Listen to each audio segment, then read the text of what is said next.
Stöku sinnum fara stóru krakkarnir í barnaskóla Hafraþorps í sérstakar skoðunarferðir og einn daginn sagði frú Glömvör að á föstudaginn ættu þau að skoða rústirnar af rómversku húsi sem hafði verið grafið upp í hlíðinni fyrir ofan Rósaþorp.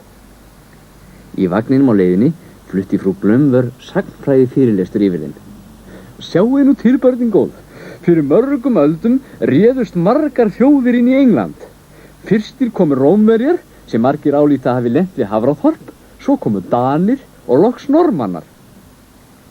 Þau rugluðust nú hálfpartinn í þessu öllu, svo þau urðu dauðfegin þegar þau komu á leiðarenda og vagninn stansaði. Það var mjög gaman að skoða rómverska húsið. Leiðsögumaðurinn sagði þeim að þegar Rómverjar hefðu komið til Englands í gamla daga, hefðu þeir skilið eftir setulið á ýmsum stöðum. Foringjarnir hefðu síðan byggt sér hús eins og þau sem þeir áttu í Róm. Húsið var allt á einni hæð og stærsta herbergið í miðjunni.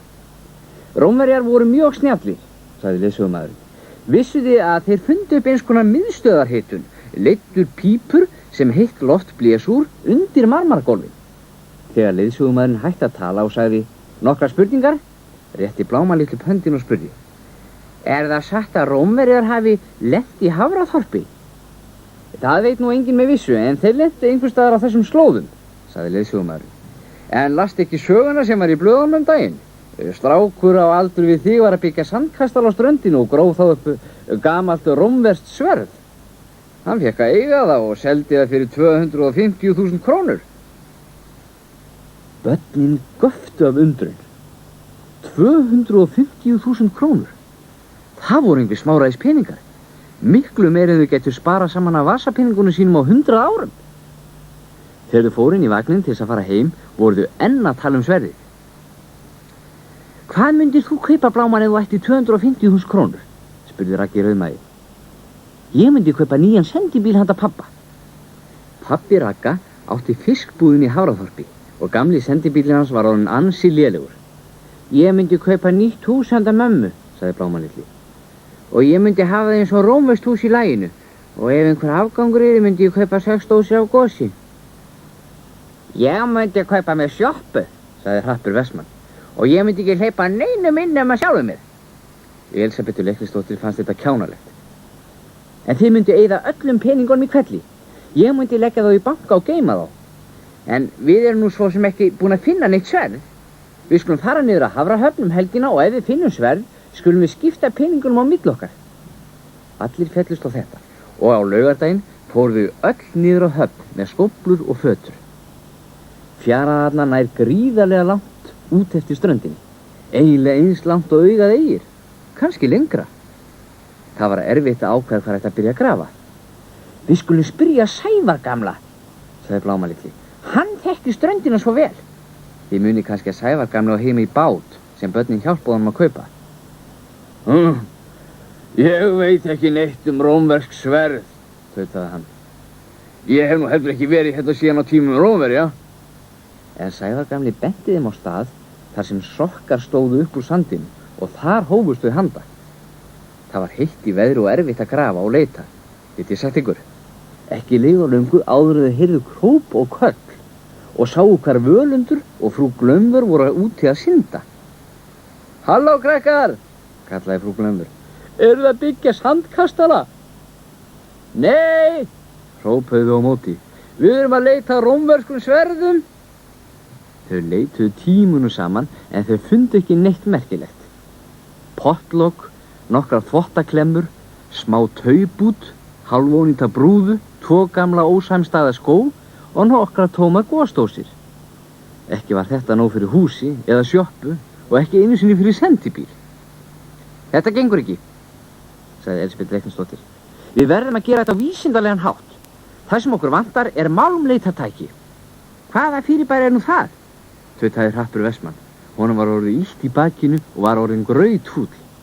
Það er tæki sem er eins og tepparhinsar í laginu, með útvarp efst og eitthvað sem er eins og fljúgandi diskur neðst. Maður hreyfir það fram og aftur og það fer að suða ef einhver málmur er undir yfirborðinu. Það er hægt að kaupa svona tæki og stundum búa menn þau til sjálfir. Það var svo sem gott að blessa að vera vísindalegur, en þau átti ekki svona tæki og það var svo sem ekkert sem þau gátu gert. Enda þurftu þau líka að fara heim að drekka. Þegar Blámann-Litli kom heim, fann hann skilaboð frá móður sinni. Þar stóð: fór í búðir, kem bráðum. Þetta var óvenjulegt. Hann kom á réttum tíma, en mammas var á sein. Blámann litli fór að hugsa þetta málmleitartæki sem Elisabeth hefði verið að lýsa fyrir þeim. Hún hefði sagt að fólk byggiðu stundum til. Kannski gæti hann búið til eitt og þá gætu við fundið fjöldan allan af sverðum á örskamri stundum. Hann fór í kústaskápinn og dró út tepparhinsaran hennar frú Magnhildar. Svo náði hann í pottlokk, það var það næsta sem hann gat komist fljúgandi diski. Svo var það litla útvarpið, hvar átti það að vera? Æ, skrambinn, sagði hann og andvarpaði. Ég vildi að ég var í lagin að búa til hlutina sjálfur. Og hvað ertu nú að gera, drengur minn? Hvað ertu að búa til? Blámann litli hafði hugsað svo stíft að hann hafði ekki heyrt þegar frú Magnhildur kom inn. Ég er að reyna að búa til málmleitartæki, sagði hann. Ekki með teppar. Bara venjulega ensk mynd. Lítill gardínurhingur, enn ein niðursöðudós, en ekkert rómverst sverð. Þetta gekk engan veginn nógu vel. Við þurfum bara að hafa heppnina með okkur, það er allt og sumt, sagði Hrappur Vestmann. En sjáu þið, þarna er frú Glumvör. Að hverju ætlum sé að leita? Spölkotránin gekk frú Glumvör í hringi í fjörunni og horfði niður í sandinn. Við skulum gefa henni eitthvað af því sem við erum búin að finna, sagði Blámann litli og hljóp til hennar. Frú Glumvör kristi fram veiklulegt bros. Halló, krakkar mínir. Og að því hún vissi að hún hafði ekki verið fullkomlega réttlátt gagnvart þeim í skólanum, gerði hún þeim það til geðs að stinga hendinni niður í fötuna. Hún kom upp aftur með gardínurhringinn. Hún var undrandi á svipinn, en skyndilega hrópaði hún. Almáttur, vitið þið hvað ég hafi fundið?